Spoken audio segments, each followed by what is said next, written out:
Every day, Sir Topham Hatt came to the station to catch his train. "Hello," he always said to Thomas.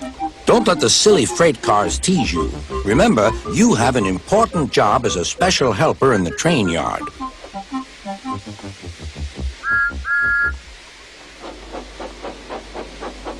There were lots of freight cars, and Thomas worked very hard pushing and pulling them into place. There was also a small coach and two strange things his driver called cranes. "That's the breakdown train," he told Thomas. "The cranes are for lifting heavy things like engines and coaches and freight cars." One day, Thomas was in the yard. Suddenly, he heard an engine whistling. "Help! Help!" A freight train came rushing through much too fast. The engine was James, and he was frightened. His brake blocks were on fire. "They're pushing me! They're pushing me!" he panted. "On! On!" laughed the freight cars, still whistling, "Help! Help!" Poor James disappeared. "I'd like to teach those freight cars a lesson," said Thomas the tank engine. Soon came the alarm. "James is off the line! The breakdown train! Quickly!" Thomas was coupled on, and off they went.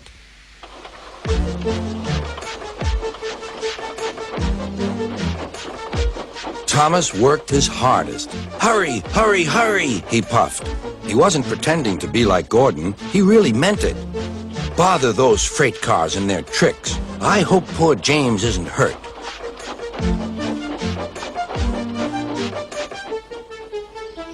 James's driver and firemen were feeling him all over to see if he was hurt.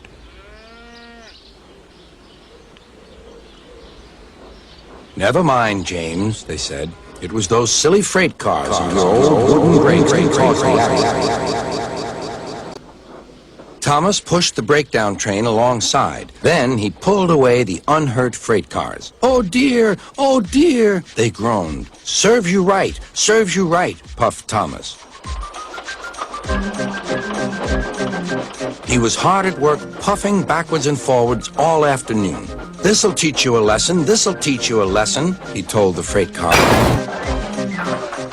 And they answered, "Yes, it will, yes, it will." They left the broken cars. Then, with two cranes, they put James back on the rails.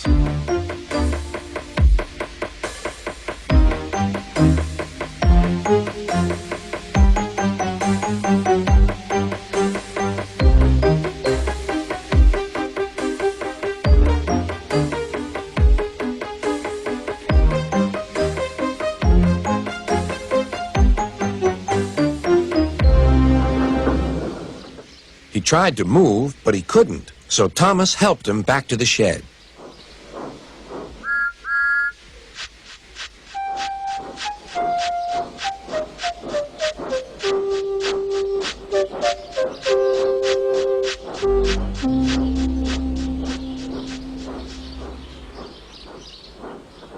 Sir Topham Hatt was waiting anxiously for them.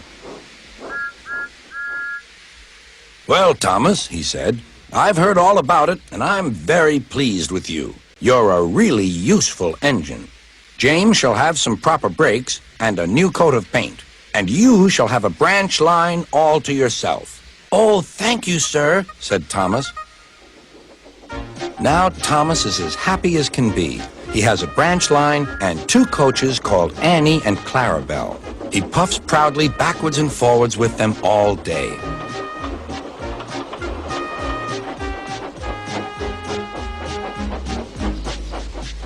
He is never lonely. Edward and Henry stop quite often and tell him the news. Gordon is always in a hurry, but never forgets to say, "Boop, boop," and Thomas always whistles, "Beep, beep," in return.